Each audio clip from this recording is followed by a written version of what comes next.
أكرم توفيق بيشترط 75 مليون أو الرحيل، والشناوي حالف ما يقعد دكة لشوبير، وعبد القادر قال مش راجع تاني طول ما كولر موجود. الأهلي بيحاسب على مشاريب السويسري بعد ما استغنى عن عبد القادر وديانج وحمدي فتحي، وطفش سيد عبد الحفيظ وخالد بيبو، ولبس الأهلي في ملايين مودست، وفقد السيطرة على أوضة اللبس واللعيبة اللي كل ما يخرج حد فيهم يشوح له. محمد رمضان رفع تقرير للخطيب اتهم فيه مارسيل كولر بضعف الشخصية والتهاون مع اللاعبين حتى في الهزار، وانه بيوعدهم بهدايا غالية لتحفيزهم، ودي حاجة جديدة عن النادي الأهلي، زي لقطة عمر كمال عبد الواحد بعد مباراة أورلاندو بايرتس لما انفعل على كولر بعد ما قال له مش هقدر أجيب الهدية اللي وعدتك بيها، والموقف عدى على سبيل الهزار. لكن بعد شهر واحد شفنا الهزار بيقلب جد، ونفس اللاعب عمر كمال بيتمادى فيها وبيتعصب وبيرزع كابينة الشاور كف يجيبها على الأرض، وبيصاب في دراعه ويتخيط 7 غرز ويغيب عن الفريق. ده غير الشناوي كابتن الفريق اللي كلمته بتمشي على التخين، واشترط على كولر ما يقعدش دكة لشوبير، والماتش اللي شوبير يلعب فيه يخرجه بره القايمة خالص،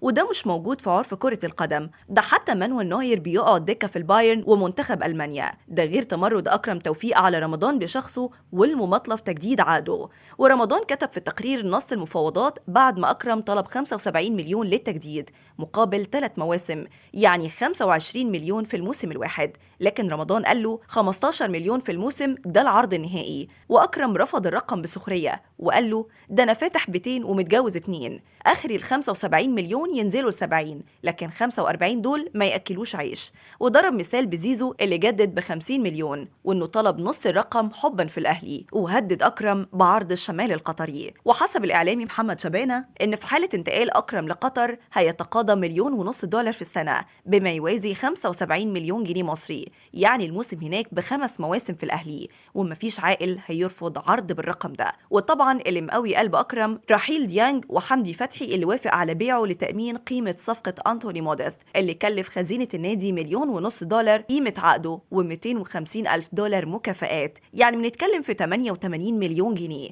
لذلك أكرم عارف إن الأهلي ما عندوش خيار تاني في نص موسم صعب وقبل كأس العالم للأندية، عشان كده اعتذر الكابتن محمد رمضان عن حسم ملف تجديد أكرم، وحذر الإدارة إن اللاعب دماغه بره الأهلي أسوة بحمدي فتحي، ورشح محمد رضا بوبو بعد ما قرر بيراميدز الاستغناء عنه في يناير. واختتم التقرير بملخص جلسته مع الجنوب افريقي بيرسي تاو بعد ما اسقطه كولر نهائيا من حساباته. بيرسي اشترط الحصول على 900 ألف دولار بما يعادل 45 مليون جنيه مصري لفسخ عقده بالتراضي، ورمضان أبدى تخوف من الندم مستقبلا على رحيل تاو زي ما حصل مع عبد القادر المتألق حاليا مع نادي قطر بعد ما طلع إعارة هربا من كولر بعد أزمة استبعاده من كأس العالم للأندية بحاجة الإصابة. لكن عبد القادر أحرج كولر وطلع من أيام على شاشة MBC في برنامج اللعيب، رغم ان عبد القادر صرح من ايام لبرنامج اللعيب انه كان سليم معافى وانه مش راجع الاهلي طول ما كولر مدير فني. انت قول لنا شايف كولر بعد ما العمليه كبرت منه على الاخر هيكمل ولا هيمشي؟ ويا ترى مين الاصلح لخلافته؟